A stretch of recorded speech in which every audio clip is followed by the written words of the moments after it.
नमस्कार दोस्तों, आज हम विद्युत का 5वां भाग शुरू करने जा रहे हैं।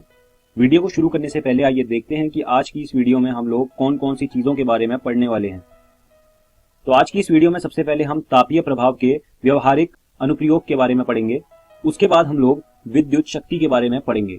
तो आइए शुरू करते हैं तापीय प्रभाव के व्यवहारिक अनुप्रयोग।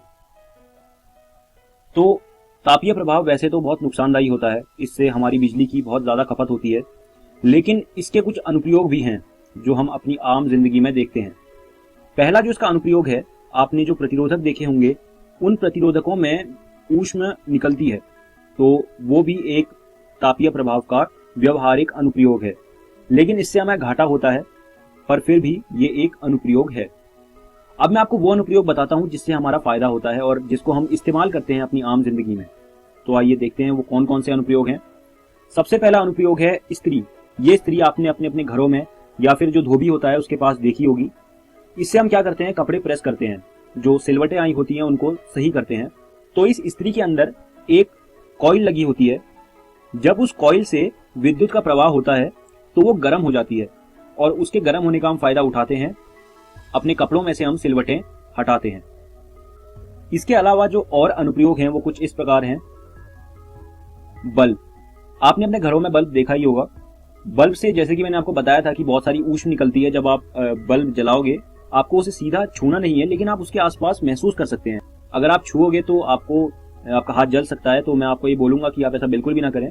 लेकिन आप बल्ब के आसपास महसूस कर सकते हैं कि एक गर्मी होगी अलग सी। क्यों होगी वो मैं आपको बताता हूँ। बल्ब के अंदर एक फिलामेंट लगा होता है। आपने देखा होगा, जब आप बल्ब को थोड़ा करीब से देखेंगे, जब वो उपयोग में नहीं होगा उस समय आप बल्ब को करीब से देखिएगा, आप देखेंगे बल्ब के अंदर एक छोटी सी तार है। उस तार को फिलामेंट कहते हैं। होता क्या है, जब विद्युत का प्रवाह होता है तो उस तार में से बहुत सारी गर्मी निकलती है।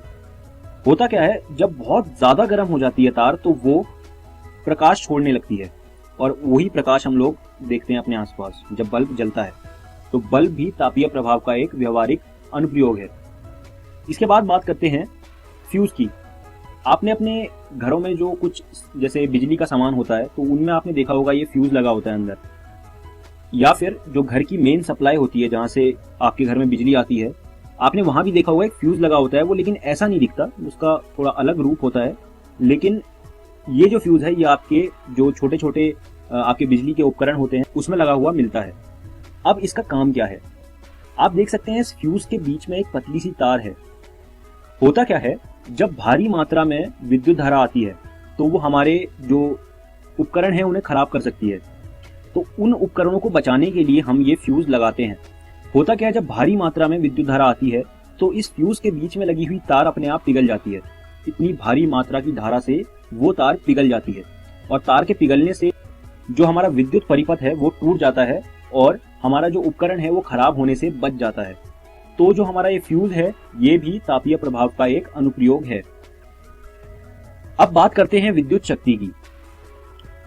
विद्युत शक्ति वह दर होती है जिस पर विद्युत परिपथ में ऊर्जा का प्रसार या उपभोग किया जाता है।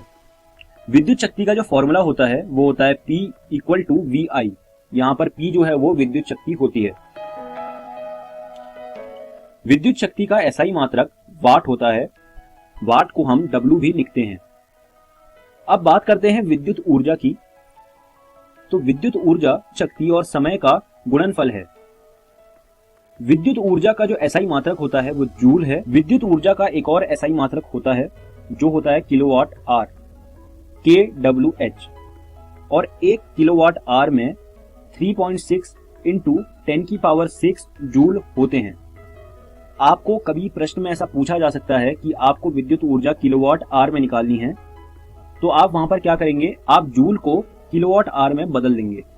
तो ये होती है विद्युत ऊर्जा। आप इन चीजों को अपनी कॉपियों में लिख लीजिए। इस वीडियो में हमने क्या क्या सीखा।